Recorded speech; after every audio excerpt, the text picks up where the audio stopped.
Rappelez-nous votre nom. Jean-Claude Van Damme. On s'en souviendra.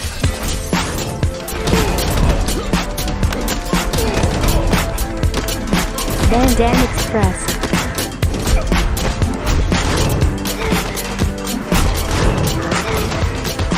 Van Damme Express. Salut à tous, vous écoutez Van Damme Express, le podcast qui regarde tous les films avec Jean-Claude Van Damme et qui les classe les uns par rapport aux autres. Aujourd'hui, épisode 47, nous avons regardé Welcome to the Jungle, un film de 2013, une comédie, alors qui est dans cette période absolument intense pour Jean-Claude Van Damme, ce qui va faire, il va faire 8 films en 2 ans, 2012-2013. Et il s'essaye à la comédie. Alors la même année, il y a Enemies Closer que j'ai chroniqué il y a 15 jours.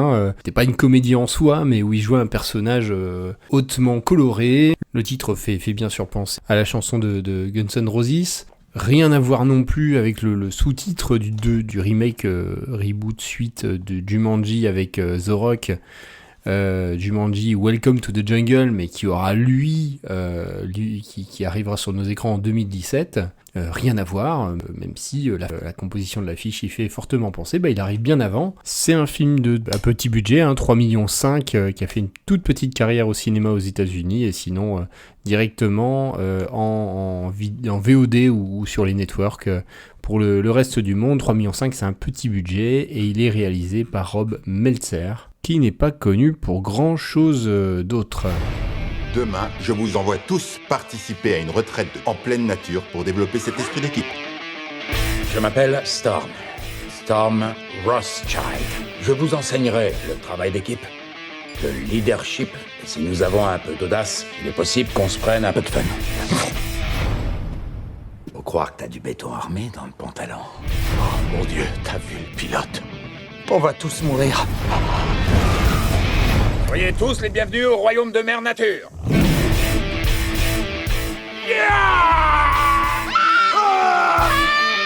Je suis pas doué pour crier. Hurle comme si je te broyais les couilles à coups de marteau.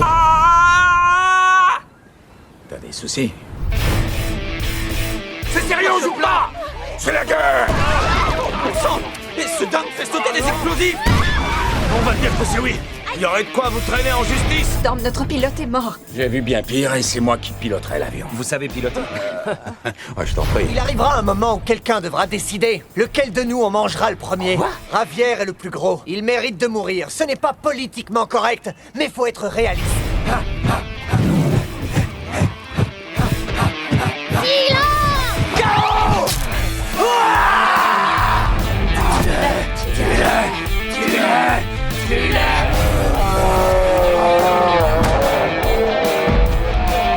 Ok, Storm, on a vu. Que tous ceux qui veulent sérieusement quitter cette île viennent avec moi. Les autres, vous pouvez toujours continuer à vous goinfrer, à boire, à vous envoyer en l'air sans protection toute la journée. Il est pas très au point sur le plan présentation, mais je suis avec lui.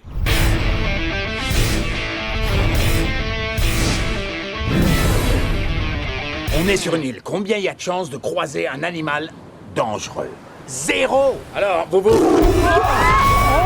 Un casting sans grand nom, donc avant d'évoquer la famille Van Damme, donc avec Adam Brody qui joue le personnage principal, Chris, Lisa en face de lui qui est jouée par Megan Boone, donc une paire de comédiens qui ont beaucoup joué dans des films relativement corrects et puis dans pas mal de séries.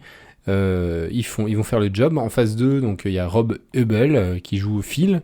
On va y revenir, et également dans les rôles que j'ai trouvé intéressants, Kristen Schaal qui joue Brenda, encore des acteurs que l'on a vu en fait dans pas mal de séries et qui sont des gueules qu'on a déjà vues en fait quand on les voit passer, et qui font clairement le job. C'est un casting relativement solide et qui est appuyé donc par Jean-Claude Van Damme, qui joue Storm Rothschild, donc encore un nom à la con, et également bien sûr donc sur cette période quand il y a Jean-Claude Van Damme, il y en a deux qui sont pas très loin, puisqu'on retrouve Bianca Brie, sa fille, ainsi que Chris Van Damme, mais qui sont tous les deux ils font le nombre, ils sont juste là pour faire un petit peu de figuration.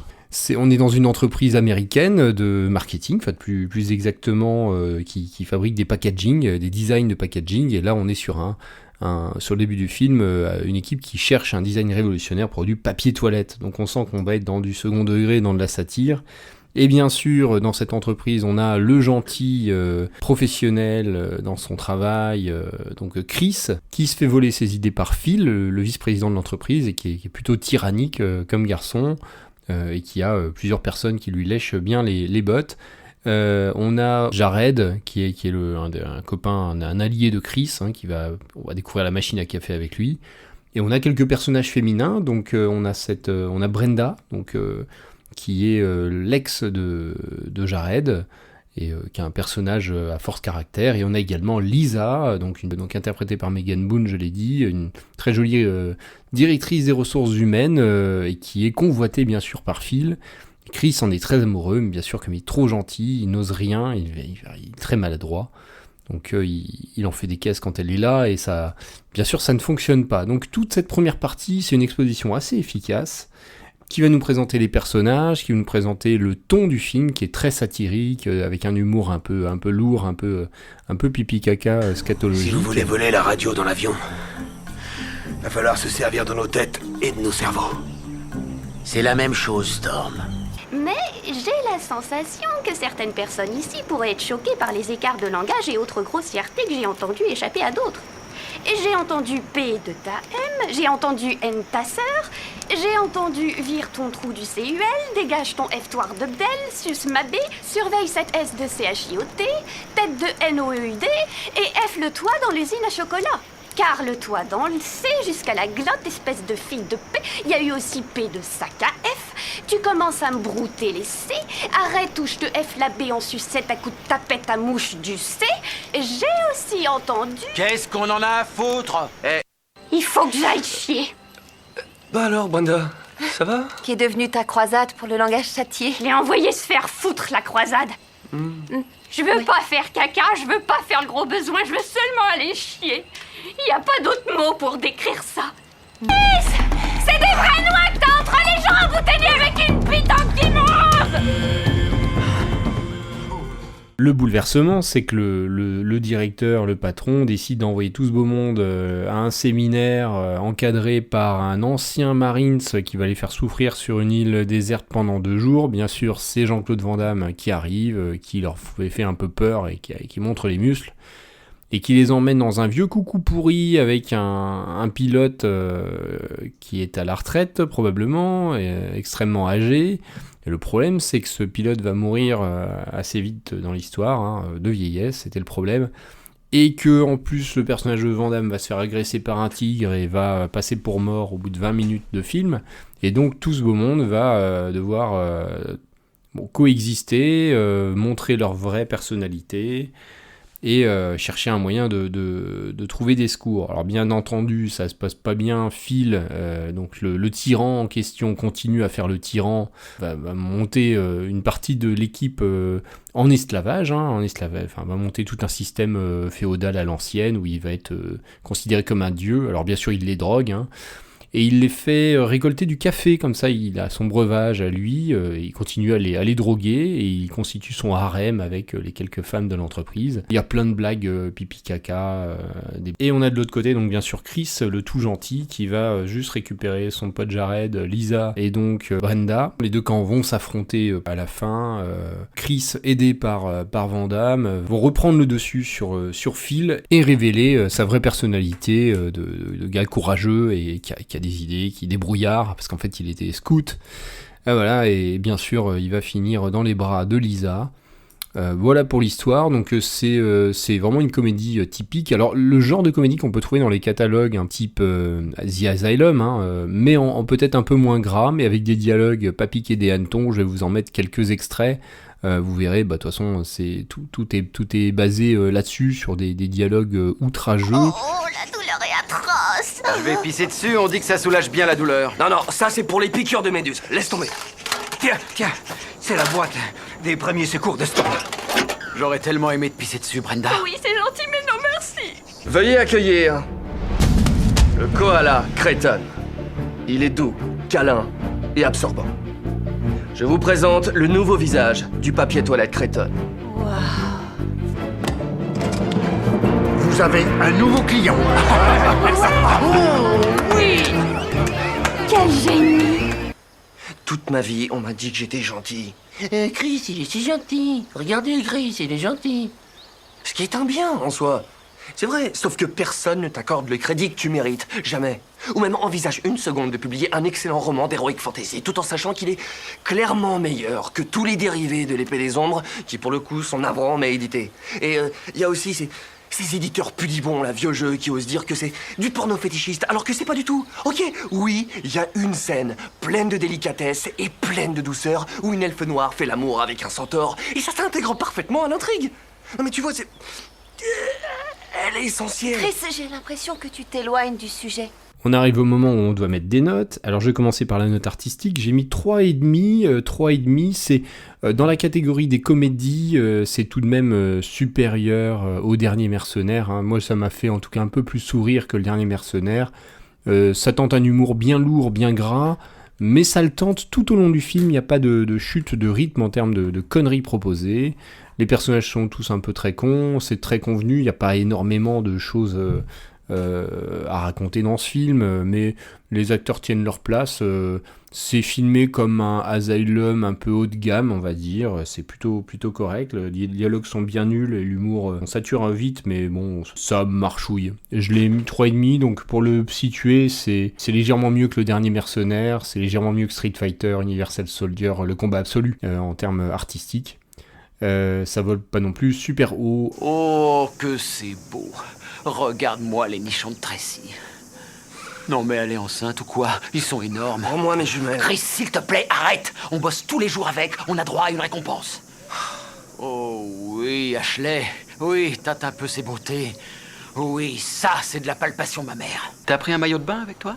Oui. C'est un bikini ou... Qu'est-ce que tu voulais? Chaque femme, même si elle se croit forte et volontaire, a besoin du réconfort d'un homme. Et je crois que pour toi, je pourrais bien être cet homme. Étranger! Je tiens tes amis, tu es tout seul! Quant à la fille, ce serait une honte de cueillir le fruit et de ne pas y goûter! Je vais prendre son fruit, tu m'entends? Le fruit de son sexe! Sa vaginale cerise! Je vais coucher avec ta copine, mettre ma queue dans son vagin! C'est clair? Ah oui, c'est clair. Bon, on s'en va. Je dois l'admettre, Chris. Je vous ai toujours vu comme un faible. Mais sur cette île, vous avez prouvé que j'avais tort. Vous avez des burnes, mon garçon, d'énormes burnes. Tout comme moi. Je parie que si on sortait nos burnes de nos frocs et qu'on les compare, elles auraient exactement la même taille. Vous avez de l'avenir chez nous, Chris. Je vous promeus vice-président senior du design. En termes de note bagarre, j'ai mis 1, c'est simple, il n'y a pas de bagarre, si ce n'est un moment où on a une intervention de Van Damme qui refait ses yeux, sa pose mythique de Bloodsport en hurlant, et il fait un coup de pied retourné, pas très convaincant, coupé 3 fois. En dehors de ça, il n'y a absolument pas de bagarre, c'est pas du tout un film de bagarre, c'est une comédie, donc il a la note de 1. J'ai mis un bonus JCVD de 1 parce qu'on a Jean-Claude pendant 25 minutes dans le film à tout casser. Souvent, il est allongé, il fait pas grand-chose parce qu'il est blessé la moitié du film. Mais il est bon. Enfin, dans tout le registre comédie, il nous fait bien marrer. Il est bien présent, il montre les muscles, il y a de l'autodérision. Alors, c'est exactement là où il est bon, hein, l'autodérision. Un peu à la Jean-Claude Van Johnson, et donc il a le droit à son bonus de +1 parce que les 25 minutes où il apparaît, c'est assez cool de le voir. Ça fait une note globale de 3,25 sur 10, alors c'est pas très élevé, hein, ça le place à la 41e place sur 46, donc ça le place au-dessus du Dernier Mercenaire, juste au-dessus d'Ultime Menace. Et en dessous, je l'ai placé en dessous de Kill 'Em All. Pourquoi? Parce que Kill 'Em All fait super amateur artistiquement, mais il y a les bastons qui sont réussis. Alors que dans Welcome to the Jungle, l'humour est pas tellement toujours réussi. Voilà, donc ça le place 41e. Quand je vois les films qui arrivent, peut-être qu'il va pouvoir grimper de quelques places, on va voir. C'est fini pour cet épisode d'aujourd'hui. Il y a une petite news concernant Jean-Claude Van Damme, c'est qu'il y a la sortie bientôt de Mortal Kombat 1 qui a été annoncée. Mortal Kombat 1, c'est le nouvel épisode de la série Mortal Kombat, qui en a plus d'une dizaine et qui date début des années 90. Et ce One en fait reprend l'histoire à ses origines, on reprend la première histoire, et comme je vous l'avais raconté lors de l'épisode Street Fighter, le personnage de Johnny Cage en fait est personnifié, enfin ça devait être Jean-Claude Van Damme. Si vous jouez Johnny Cage, vous voyez à l'écran, en fait il a été largement inspiré par Van Damme, il y a les mêmes moves, il y a les mêmes coups de pied. Et là dans Mortal Kombat 1, on nous a annoncé qu'on pourra jouer avec le skill de Jean-Claude Van Damme. Alors à voir si on l'aura dans une extension ou s'il sera dans le jeu de base, mais très très sympathique clin d'œil. Ce retour, cette boucle bouclée de Van Damme qui apparaîtra dans le Mortal Kombat 1, voilà, donc ça fait plaisir. Pour notre part, il nous reste pour le moment 5 films à chroniquer, donc on arrivera à l'épisode 52 avec le dernier film qui est sorti et disponible en tout cas, et probablement un 53 un petit peu spécial, où on va se livrer à quelques activités particulières et revoir des choses un petit peu à part dans la filmographie de Van Damme, pour clôturer peut-être ce podcast temporairement en attendant les sorties des films qu'il a produits ou qu'il a tournés et qui sont pas encore vendus. Voilà, c'est le début de l'été, profitez bien du soleil, prenez soin de vous. À bientôt, à dans 15 jours, ciao. Van Damme Express.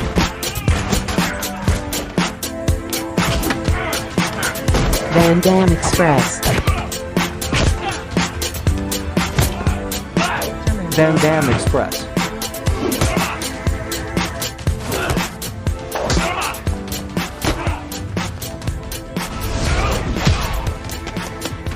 La route. Là où on va, on n'a pas besoin de route.